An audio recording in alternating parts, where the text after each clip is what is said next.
Bonjour à toutes les personnes qui me regardent, ici Sibiten.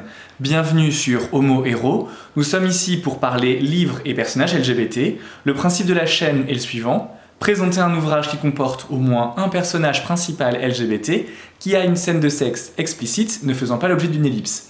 Troisième épisode, troisième livre. Aujourd'hui, je vous présente Le Compagnon de l'inventeur de Ariel Tacna. Il s'agit d'un roman homo-érotique édité par MXM Bookmark et publié en 2018.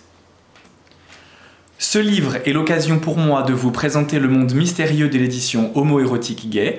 Je ferai dès que possible une présentation du monde de l'homo-érotisme lesbien dans une autre vidéo et une petite plongée dans les écritures plurielles, les autres lettres du sigle LGBT+, dès que possible. Pourquoi commencer par l'homo-érotisme gay ? D'abord parce qu'il est plus conséquent que l'homo-érotisme lesbien, et pas nécessairement pour les raisons qu'on imagine, et ensuite parce que je le connais mieux et que je suis moins dépendant pour en identifier les sources. Les représentations de relations plus ou moins ambiguës évoquant des sentiments entre deux hommes sont très anciennes, et se retrouvent dans les corpus antiques et classiques.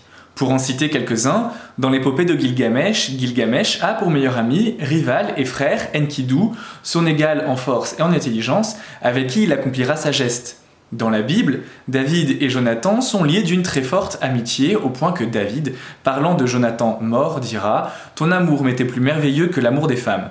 Achille et Patrocle, dans l'œuvre d'Homère, à l'origine de querelles d'historiens de l'Antiquité. Sous la domination chrétienne, ces récits se font plus subtils. Risque de condamnation oblige. L'homosexualité est alors évoquée par le biais de la condamnation ou du travestissement. Pour en apprendre plus sur cette période, je vous renvoie à l'article de Maël Coulange, Homosexualité et transgression des genres dans la littérature médiévale, approche mythologique et illustration par le roman de Silence, lien dans la description. L'émergence de l'homo-érotisme comme genre revendiqué et disposant d'une structure économique, à l'image du reste de l'édition, est plus récente.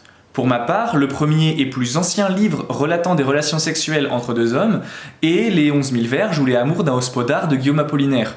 Le roman paraît en 1907, mais n'est attribué de manière certaine à l'auteur que bien plus tard.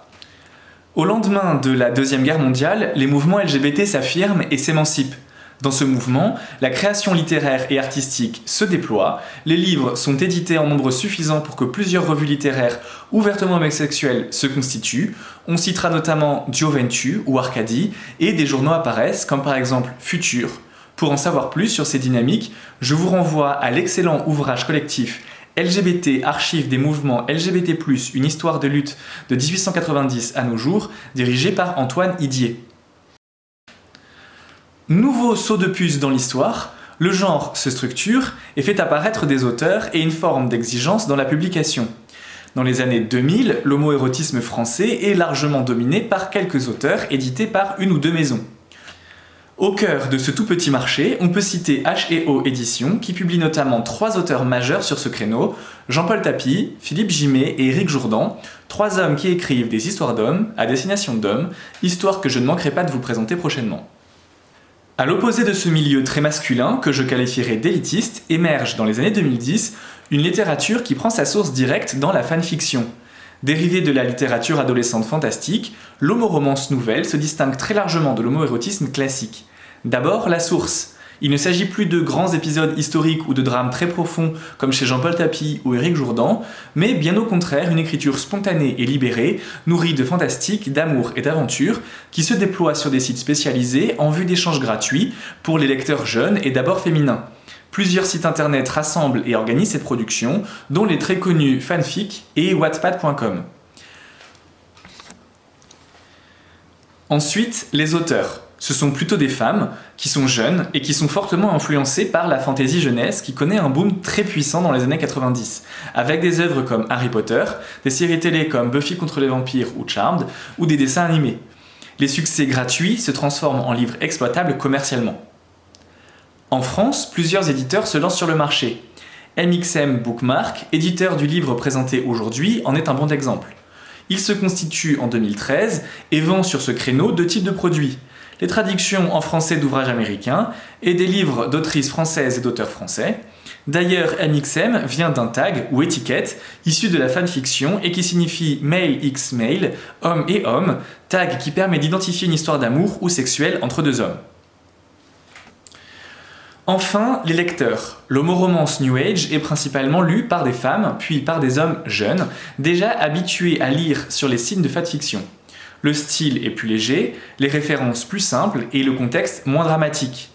En marge de ces deux mondes, l'homoérotisme et l'homoromance, gravitent d'autres éditeurs et d'autres styles, plus agressifs, plus restreints, parfois franchement pornographiques.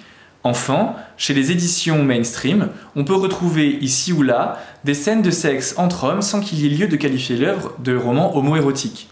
Ma présentation est donc volontairement schématique et ignore plusieurs fractions de la littérature homoérotique actuelle dans un but de simplification. On en arrive à l'ouvrage du jour. Le compagnon de l'inventeur est un texte d'homoromance écrit par Ariel Tacna, publié en 2018. Ariel Tacna est une américaine qui vit aux États-Unis et qui écrit des romans gays et lesbiens.